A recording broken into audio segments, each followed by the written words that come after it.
Hi, everybody. Welcome back to See On Live here on NRATV. I'm Bill Whittle sitting in for Colion. I'll be back on Wednesday, tomorrow, I think. And we're having a lively discussion about all kinds of high level things that influence our ability to use firearms, buy firearms, and all the rest of it. It's not as much fun as putting a couple rounds downrange, but sometimes it's a little more important. Our next guest joins us from a website that I've been familiar with for a very long time. Sonja Bochow is with us from Right Wing News. Sonja, are you there? Can you hear me? Yes, I am. Sonia, I remember back when I started writing for a blog called Eject, Eject, Eject back in 2003 or 4, and I remember when John Hawkins started Right Wing News, and everything back then was very simple and very small, but you guys have just grown into an absolute powerhouse on the web, and it's been fun to watch. You guys are pretty busy over there, aren't you? We really are. Yes, we are. We're trying to get those news stories out in a real time manner, and we are relevant to what's going on out there in politics and with the Second Amendment as well as many other conservative issues. Yes. Okay, before we get back to the Second Amendment, because you did a story about docs and Glocks that I want to talk about very much, let's just for a second talk about what you're doing, what NRATV is doing, and so on.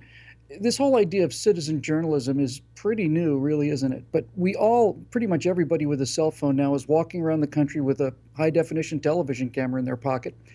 And I remember seeing Hillary Clinton stumbling into the limousine after the 9/11 memorial service last fall. And I wouldn't have known that had happened if it hadn't been for two citizens with cell phones who just decided to upload this stuff. The idea that news could be sent directly to the web without going through the filters of CNN's editorial board is kind of exciting, don't you think? Absolutely. It's very exciting. And I think we've really seen that come to fruition with this last election, where we have a president now who goes straight to the people via Twitter rather than having to have his words filtered by whatever media source and whatever they think that they want to say about what he's saying. The people get to hear exactly what he's thinking and saying. Yeah, it's almost like an island hopping campaign for Donald Trump. He's not going to fight the press head on. He's just going to outflank them. He's just going to pretend they're not there. And of all the things the mainstream media can't stand, Sonia, we both know the idea that they're irrelevant terrifies them and scares just the living daylights out of those people. That's why I think you're just starting to see signs of hysteria, don't you think, on the part of the mainstream media with the election of Donald Trump? I mean, these people are losing their minds.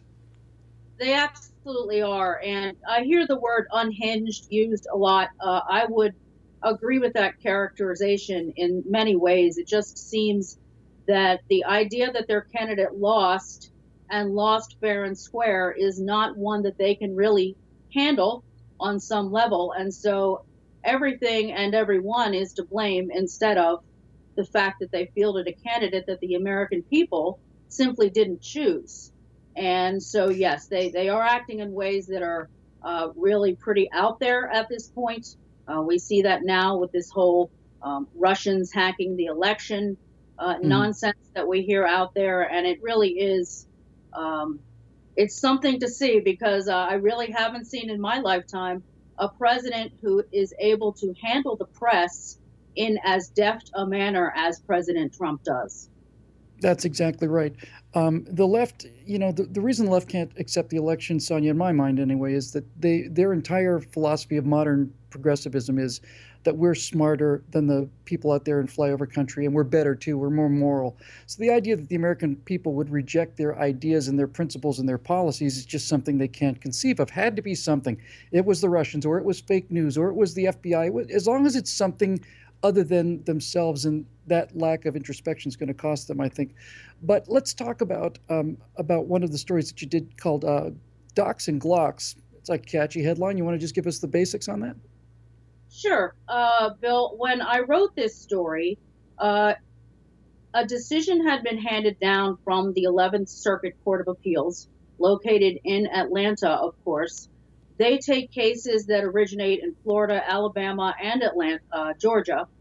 And what they do is, of course, they make their decision. This particular case had sort of worked its way up through the lower courts, and it came out of Florida. And it was centered around the idea that a physician would ask you during an examination or while you were there for some reason related to your health, that your physician would be able to ask you, are there any firearms in the house? Well, I am There's a an answer mother for of that. four.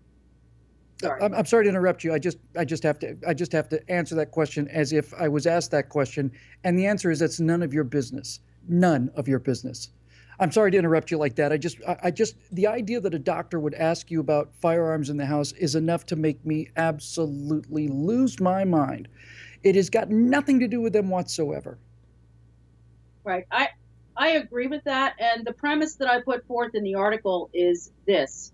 The judges made their decision and they defended it by saying that a doctor has a First Amendment right to ask a patient this question, and that if we say they can't, we're infringing on that right to speak freely. And then secondarily, they said that because the patient does have the Second Amendment right to keep and bear arms, that because the doctor is not an authority of any kind, that in essence, they can ask the question, but they can't do anything like come take away your firearms or remove your guns from your home. But the problem with that argument is that it is not a First Amendment argument. It is Of also course not. not a Second Amendment argument. The argument here is a privacy argument. As you just Yes. said, absolutely none of my doctor's business whether or not I own firearms, and I absolutely will not answer the question, even if the court says they have the First Amendment right to ask it.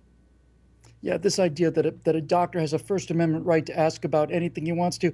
He's not going to be asking you about what you thought, of the Tin Woodman's performance in The Wizard of Oz. It's this idea that he can just say anything and you're infringing on his right to free speech by saying you can't ask people about whether they have guns in their house, just nonsense. And furthermore, it was part of Obamacare was the idea that we would find out. Look, they can't get the information elsewhere, right? Or at least we don't think they can. So now they're going to basically say, well, since we control your health care, and since your daughter is in there with an emergency room or something, and she's got some kind of a kidney problem or something like that, and since her life is in our hands now, before we do the operation, by the way, Mr. Johnson, do you have any handguns in your house, any weapons? And if so, what kind? And where do you think they might be kept? It's so Yeah, transparent to me, Sonja.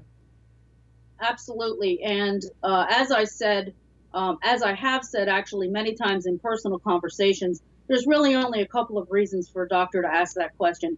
The first one is the least offensive, and that would be that they themselves do not agree with the Second Amendment, and this is their sort of obtuse way of lecturing a patient about having guns in the home.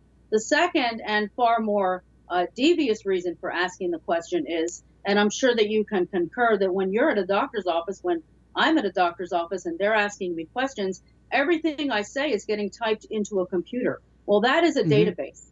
And we do not need to have databases of who owns firearms and where they are located, because that, in the Exactly. wrong hands, have absolutely dire consequences.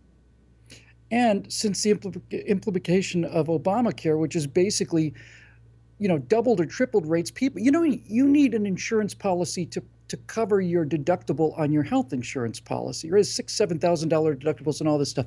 Point I'm making is this: as these economic regulations impact individual physicians more and more, in order to maintain their standard of living, because they do so much of their time and so much of their money goes to dealing with federal regulations, they have to see more patients. And I think anybody who's been to a doctor that's part of a healthcare plan recently would tell you you don't even have the time to ask about all the things you want to ask regarding our health. The idea that this guy would just start spinning a yarn about what kind of guns do you have because Dr. Ben Casey's got all the time in the world, just here sit on my knee and relax while we wait for our next patient in 45 minutes. It just doesn't happen. It's just plain a lie. It's an absolute lie.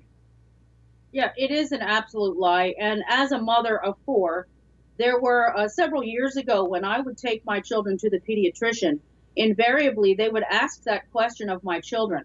And being caught off guard, my children answered the question, but the time came when I said, we're not answering that question anymore. And then they stopped asking the question for a while, which I can only assume this is probably when the original case was brought against this question being asked. And so the pediatricians, at least, backed off of it for a while. Hmm. Sonia, we're going to go to a break. We'll be back in a few minutes. Just to close this idea out, I talked to a person who was in command of a group of Green Berets, and his executive officer, rather his superior officer, had said, "You now, it's policy for you to go and ask the men in your company what kind of weapons they have and where they're kept." And he said, "Sir, I refuse to obey that order." And his CO said, "Okay, let's just say that you did." It just takes individual strength like that. We'll be right back after the break. This is CN Live on NRATV.